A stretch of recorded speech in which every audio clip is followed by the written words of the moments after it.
बहू, ओ बहू। जी माँ जी। बहू, मैं क्या कहती हूँ, आज मेरी बेटी मायके आने वाली है, तो उसके लिए पूरी कचौड़ी, रबड़ी, गुलाब जामुन, छेना, खीर और राजमा चावल, पुलाव, ये सब बना लेना। साथ में एक्स्ट्रा 2 मिठाई और मंगा लेना। अरे मम्मी जी, इसमें तो बहुत टाइम लगेगा बहू, इसीलिए मैंने तुझे शाम को भी याद दिलाया था। लेकिन बहू, तुझे ना परेशान होने की जरूरत नहीं है, आधी तो तैयारी मैंने चुटकियों में कर दी है। मम्मी जी, वो कैसे? देखो बेटा, मैंने ना मटर भिगो दी थी, राजमा भी भिगो दिया था, दही मंगा के रख दिया है, सारा सामान आ गया है। लो, हो गई ना आधी तैयारी। अब तुम्हें तो बस बनाना बनाना है। और बहू, रहा बचा काम ना तुम धीरे धीरे कर डालो। और वैसे भी बहू, तुम्हारे पास खाना बनाने के अलावा कोई काम भी कहाँ है? रही बात घर की साफ सफाई की, तो वो तो भाई आती ही है, और बर्तन भी वही तो मांजती है, तुम्हें तो खाना ही बनाना होता है।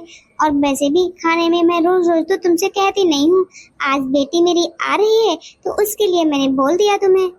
मम्मी जी, आपने तो बोल दिया, लेकिन दीदी इतना सब खाएंगे कैसे? बहू, बेटी दामाद जब आते हैं ना, तो नाश्ते वाली टेबल भरी होनी चाहिए। मैंने ना 2-4 मिठाइयाँ और मंगा दी हैं बाहर से, तुम जाके जल्दी जल्दी ये सब बना लो जाके। बहू, तुम्हें तो कुछ बनाना भी नहीं पड़ रहा है। जब मेरी ननद आती थी ना, तो मुझे तो रसोई से बाहर निकलने का टाइम ही नहीं मिलता था। पूछ लो माँ से, वो तो यहीं बैठी है ना। और बहू, तुम आई यहाँ किस लिए हो? खाना बनाकर खिलाने ही तो आई हो। बहू, अगर तुम खाना भी नहीं बनाओगी तो और क्या करोगी? वैसे भी बहू, तुम्हें थोड़ा थोड़ा ही तो बनाना है। मैं तुम्हें कौन सा पूरे मोहल्ले के लिए खाना बनाने के लिए बोल रही हूँ? अब तुम खाना भी नहीं बना सकते तो 4 लोगों का? अरे, जब तुम्हारी शादी होने को आई थी, तब तुम्हारे बाप ने बोला था मेरी बेटी बहुत फुर्तीली है। अब कहाँ चली गई फुर्तीलापन? तो अब दिखाओ फुर्तीलापन। अरे मुझे भी तो दिखे, कहाँ पे है फुर्तीलापन? बहू, वो सही तो बोल रही है, इतना सब अकेले कैसे बनाएगी? माँ जी, मैंने आपको कितनी बार रोका है, हम दोनों लोगों के बीच में मत बोला करो। हम सास बहुएं अपने आप निपट लेंगी अपनी बातें। मैं बोले दे रही हूँ माँ जी, आप ना शांति बैठो। दादी जी, आप रहने दीजिए, मैं ना सब कुछ जाकर बना लेती हूँ। बहू, अब बनाना तो तुम्हें पड़ेगा ही, और उससे पहले ऐसा करना कि मेरे लिए चाय बना देना। पहले ही काम कम था क्या, जो सासू मम्मी चाय बनाने के लिए बोल रही हैं? चलो छोड़ो, अब बनानी तो पड़ेगी ही चाय। चलो अच्छा है, टाइम पर सारा काम हो गया। अरे बहू, जरा देख तो बाहर कौन आया है। अरे दीदी, आप आ गई? हाँ भाभी, मैं आ गई। तो नंदोई जी कहाँ है? भाभी, वो ना ऑफिस में चले गए, क्योंकि उन्हें जरूरी काम याद आ गया था, इसीलिए मैं अकेली चली आई। अरे प्रिया, तू आ गई? हाँ माँ, मैं आ गई। अरे बेटा, तुझे मैंने कितने दिनों बाद देखा है। मम्मी, अब आ गई हो ना, तो आप मुझे ना जी भर के देख लेना। अरे बेटा, तू बहुत दुबली हो गई है। अच्छा, तू यहाँ खड़ी खड़ी क्या कर रही है? अब जाकर मेरी बेटी के लिए चाय नाश्ते की तैयारी कर, और हाँ, सबसे पहले इसे ठंडा ठंडा जूस दे आके। जी मम्मी जी। और हाँ, उसके बाद जल्दी से पकोड़े भी तल देना। अरे नहीं भाभी, मैं ना अभी पकोड़े नहीं खाऊंगी, बस आप ना मुझे जूस ही दे दो आके। अच्छा दीदी। क्या मम्मी, आपका रवैया अभी तक वैसा ही है? आप भाभी से इस तरह से बात क्यों किया करती हो? अरे मम्मी, भाभी ने खाना बहुत स्वादिष्ट बनाया है। अरे बेटा, तेरी भाभी को कुछ आता कहाँ था? जब शादी करके वो यहाँ आई थी ना, तो मैंने ही तो उसे सिखाया था। सारा काम तो हो गया, मैं जाकर अपने रूम में थोड़ा आराम कर लेती हूँ। अरे बहू, अभी तेरे रूम में तेरी ननद सो रही है, अभी ना तू बाहर मत जाना, नहीं तो उसकी नींद खुल जाएगी। मैं क्या कहती हूँ, तब तक ना थोड़ी बड़ी बना लो, तुम्हारी ननद ले जाएगी अपने घर। मम्मी जी, मुझे भी थोड़ा आराम करना है, मेरे भी कमर में बहुत दर्द हो रहा है। आखिर आप मुझे मेरे ही कमरे में जाने से क्यों रोक रही हो? तुम्हारा कमरा? ये तुम्हारा कमरा कब से हो गया?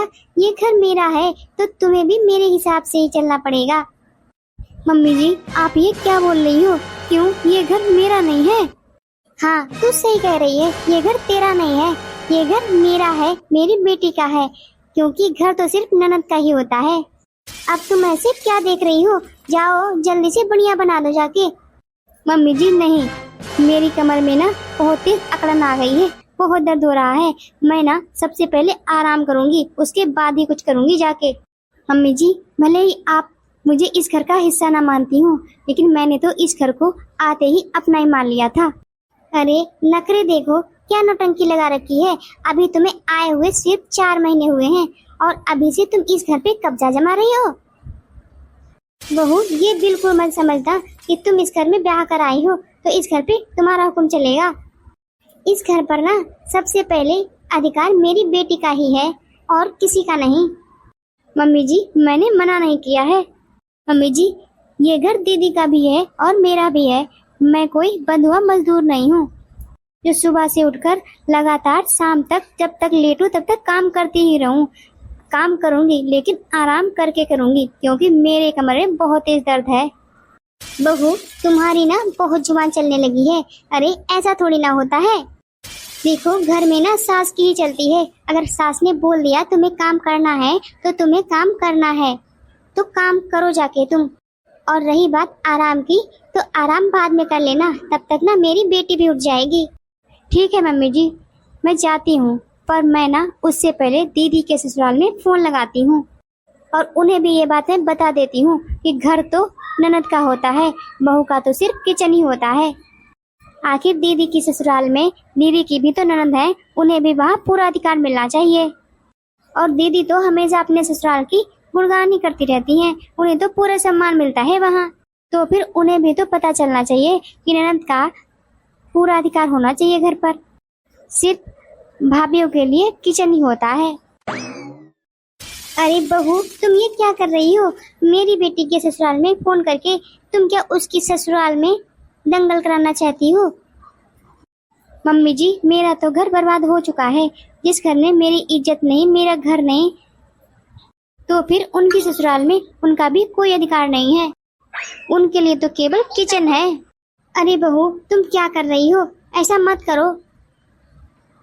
क्यों मम्मी जी मैं ऐसा क्यों ना करूं? मैं भी तो इंसान हूँ, मुझे भी तो आराम करने का हक है। मुझे भी तो दर्द होता है। अब मैं ना दीदी के ससुराल में भी फोन करूंगी, कहूंगी घर तो ननद का होता है, बहुओं का तो सिर्फ किचन होता है। अरे बहू तुम मेरी बेटी की जिंदगी क्यों खराब करने पर तुली हो? मम्मी जी अगर शादी के बाद इस घर के सारे काम मेरे हैं तो फिर ये घर मेरा क्यों नहीं है?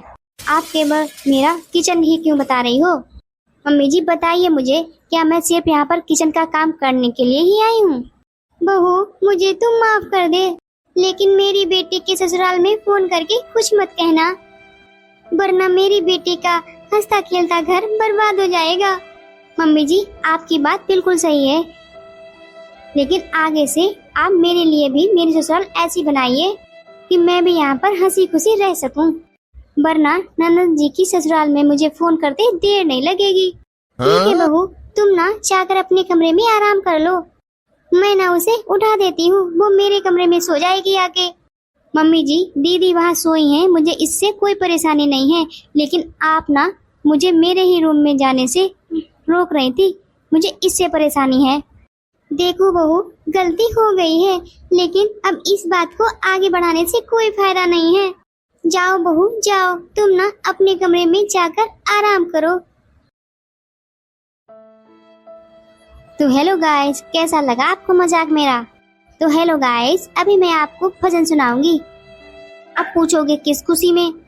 तो मैं आपको बताती हूँ, मेरी ननद ना 2 साल बाद आई है, इसीलिए मैं ना बहुत खुश हूँ, तभी मैं भजन सुनाऊंगी आपको, और दीदी भी कुछ ना कुछ सुनाएगी जरूर। क्यों दीदी, सही कहा ना? हाँ हाँ बिल्कुल सुनाऊंगी। तो चलिए सुनाते हैं। हम हाथ उठा कर कहते हैं, हम हो गए डमरू वाले के। हम हाथ उठा कर कहते हैं, हम हो गए डमरू वाले के। हम ताली बजा कर कहते हैं हम हो गए डमरू वाले के।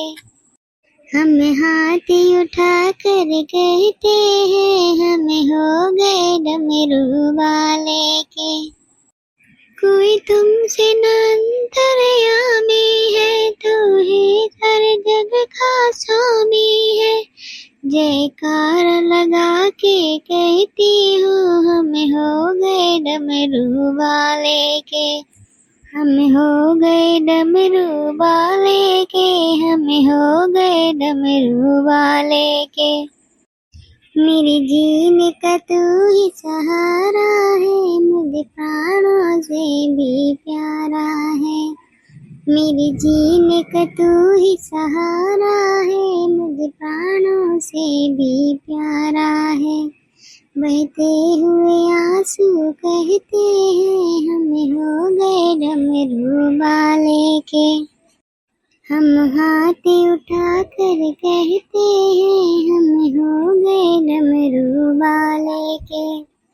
तेरी कांवड़ लेकर आती रहूं, तेरी महिमा हर पल गाती रहूं। तेरी कांवड़ लेकर आती रहूं, तेरी महिमा हर पल गाती रहूं। कांवड़ के घुंघरू कहते हैं हम हो गए डमरू वाले के। कांवड़ के घुंघरू कहते हैं हम हो गए डमरू वाले के। हम हाथ उठा कर कहते हैं हम हो गए डमरू वाले के। जब तक कि मेरी ये सांस चले, तेरा धाम रहे तेरी छाया तले। हम शीश झुका कर कहते हैं हम हो गए डमरू वाले के। हम हो गए डमरू वाले के, हम हो गए डमरू वाले के। हम ताली बजा कर कहते हैं हम हो गए डमरू वाले के। हम हाथ उठा कर कहते हैं हम हो गए डमरू वाले के। तो हाँ, हमारे YouTube के प्यारे प्यारे भैया बहनों, तो आप लोग मुझे कमेंट करके जरूर बताना कि मेरी बहू और मेरी बेटी ने कैसा भजन गाया। अगर आप लोग चैनल पर नए हैं तो प्लीज चैनल को सब्सक्राइब करते हुए जाएं और वीडियो को भी लाइक करते हुए जाएं। तब तक के लिए जय माता दी, राधे राधे, हर हर महादेव।